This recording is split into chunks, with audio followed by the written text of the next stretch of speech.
Arthur Blair, better known by his pen name George Orwell, was an English novelist, essayist, journalist, and critic. His work is characterized by lucid pro-social criticism, opposition to totalitarianism, and support of democratic socialism. Born June 25, 1903, died January 21, 1950, Animal Farm, an anti-utopian satire by George Orwell, was published in 1945, one of Orwell's finest work. It is a political fable based on the events of Russia's revolution. Animal Farm is a satirical novel by George Orwell that was originally published in England in 1945. It tells the story of how a group of farm animals overthrows their human managers led by Napoleon and Snowball. The animals take over Manor Farm, which has been operated by humans on an industrial scale since before the Second War, and rename it Animal Farm. Animal Farm is a novel by George Orwell, first published in England on August 23, 1945. The novel follows the exploits of the farm animals who rebel against their human oppressors and attempt to form their own version of government. In doing that, so they realize they cannot know how to best to run a farm, so they seek advice from an expert engineer called Napoleon, the allegory for man's ability to take over technology. That turns out not to be the solution they hope for, because their new system, dominated by pigs, produces foods that are inedible for humans, or at least not as delicious as those produced by their old selves, now led by Buck.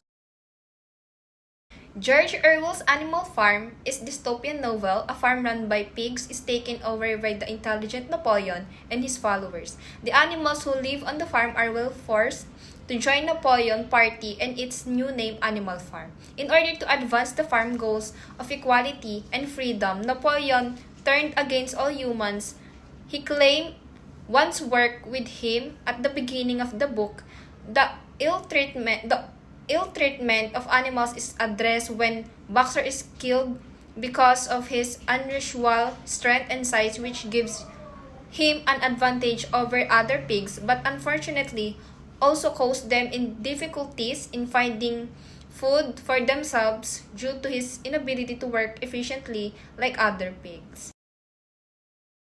The book Animal Farm is a satirical novel that questions communist ideology and their notion of industrialization. Animal Farm is a story that reflects the struggles between animal species class welfare, political corruption, as well as how people view themselves in society.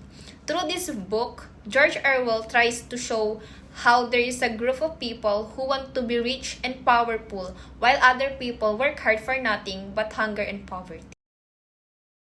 Animal Farm is an allegory about man's ultimate goals and how power can corrupt.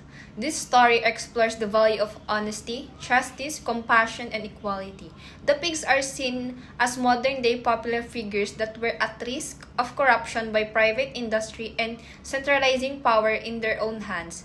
Animal Farm is a political allegory by George Orwell, which tells the story of the complex relationships between animals and humans, where one pig becomes the leader. In all aspects of life on a farm, the pigs are superior to all other animals, but are scared by human beings. The pigs build themselves a sty at the expense of all other animals and have absolute power within that sty. However, when it comes to food, they only take what they need and share with others when they have time. This is an example of good leadership from an animal who was never meant to be controlled. I got my head out the sunroof. I'm blasting off